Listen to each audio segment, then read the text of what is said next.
Arun sir, ये हो क्या रहा है? इतना गंभीर आरोप है संघ के ऊपर। पूरा आज जिस तरीके से हमारे प्रधानमंत्री ने इंडोर्स कर दिया संघ को, उसके बाद जितना वैल्यूएबल हो गई ये सारी चीजें, और तब ये आरोप लग रहा है। ऐसे में केवल संघ ही क्यों, क्या प्रधानमंत्री या जिम्मेदार लोगों को सामने आकर के इस बात पर नहीं बोलना चाहिए कि हाँ भाई ठीक है, आरोप लगे हैं, हम इसकी गहराई से जांच कराएंगे? कम से कम इतना ही कहना चाहिए। अब तो सुबह से शाम हो गई, जवाब किसी का एक शब्द नहीं आता है।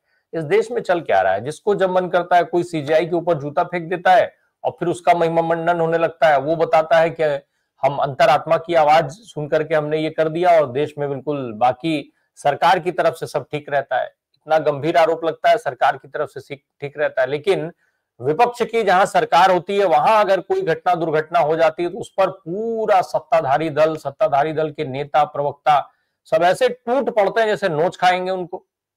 नमस्कार राम प्रकाश जी। देखिए, ये जो यौन उत्पीड़न का जो एलिगेशन है, ये छोटा मोटा नहीं है। ये इंग्लैंड अमेरिका में भी बहुत छोटे रूप से चालू हुआ, जहाँ की चर्च में जो कॉयर बॉयज थे या लोग जाते थे, उनका जो है जो ब्रह्मचर्य का पालन करने वाले पादरी लोग थे और ये लोग थे, तो वो जब उसका पूरा राज खुला तो पता चला कि नेशन वाइड, कंट्री वाइड में जो है ये बड़ा वाइड स्प्रेड फैला हुआ था। यहाँ पर जो ये शाखा लगाते हैं पार्क में और वहाँ पे बच्चों को जो ये दीक्षा देते हैं या उनको ये इसके नाम पे, और उसमें ये नहीं मालूम कि ये कितने ऐसे लोग हैं जो कि अपने इंथुजियाज्म या उनका जो है अपना हिडन सेक्सुअल एजेंडा के कारण वो बच्चों को जो है इसमें जो है ये इंक्लूड करते हैं। और देखिए, सबसे बड़ी बात ये है कि इसने कहा कि जिस जिस कैंप में गए वहां पर कई लोगों ने उनका जो है यौन शोषण किया। इसका मतलब कि ये आरएसएस में ये वाइड स्प्रेड फिनोमिना है।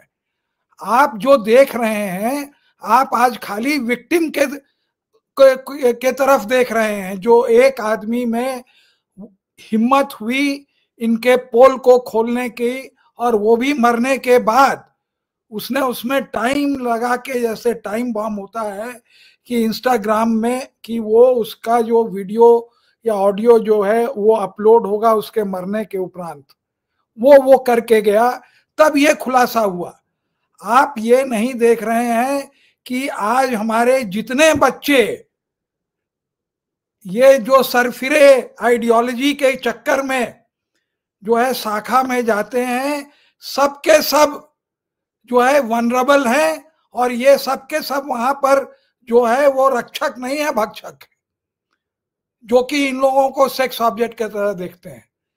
तो आज के तारीख में ये पूरे नेशन वाइड ये जरूरत है कि शाखा अगर कोई भी पब्लिक प्लेस में लगती है तो उसको वो रजिस्टर हो, और जो आरएसएस की ये जिम्मेवारी हो कि वो बताएं कि कौन आदमी जो है शाखा लगा रहा है, उसका पुलिस वेरिफिकेशन हो, और समय समय पर जो वेलफेयर, चाइल्ड वेलफेयर कमेटी बनी है या जो वेलफेयर ऑफिसर है पुलिस का जो वो विंग है, उसको वो जाके वहां पर दरियाफ्त करे कि यहाँ पर सेक्सुअल हैरेसमेंट और सेक्सुअल ये क्राइम हो रहा है कि नहीं हो रहा है।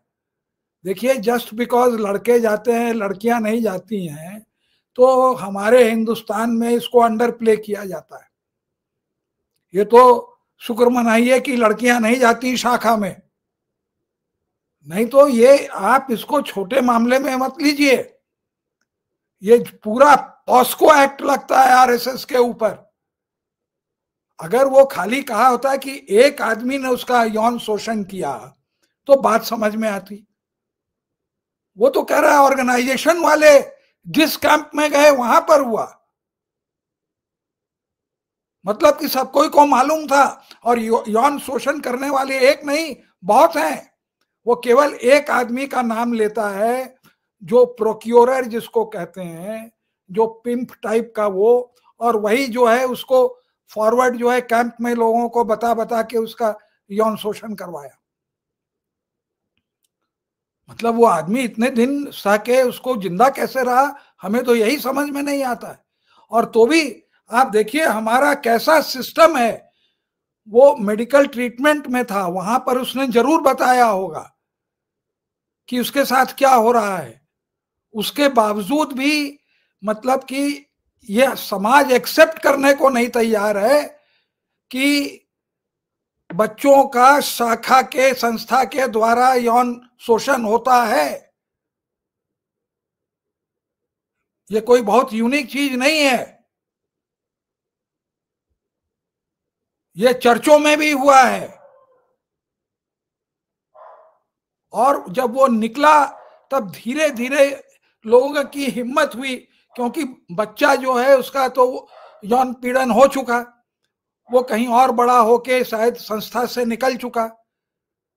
और ये जो है पॉस्को एक्ट के अंदर में 18 साल के नीचे को जो है चाइल्ड माना गया है, और 16 साल के नीचे तो एग्रेवेटेड आप नहीं मानेंगे किस किस तरह की सजा है।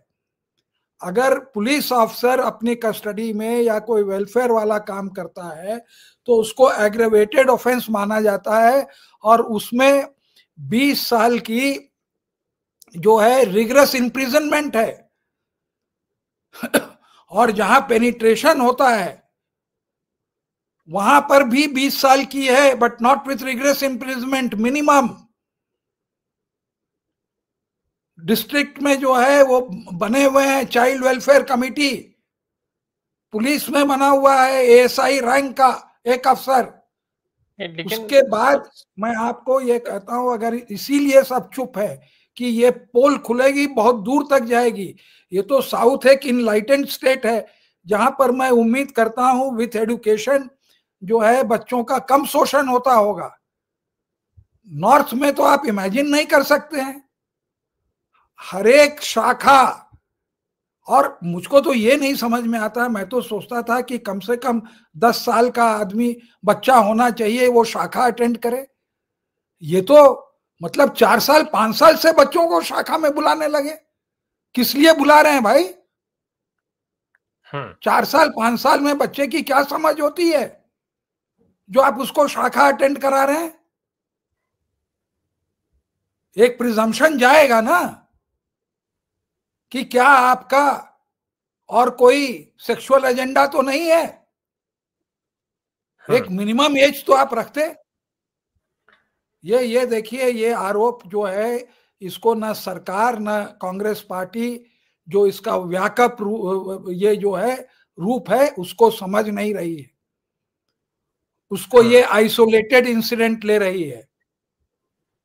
वो आइसोलेटेड इंसिडेंट इसलिए नहीं है क्योंकि उसने अपने सुसाइड नोट में ही इस बात को लिखा है कि कितने लोगों ने, जितने लोगों ने इसका जो है शोषण किया, चाइल्ड रेप किया, सारे के सारे 20 साल वाले कैद होते हैं।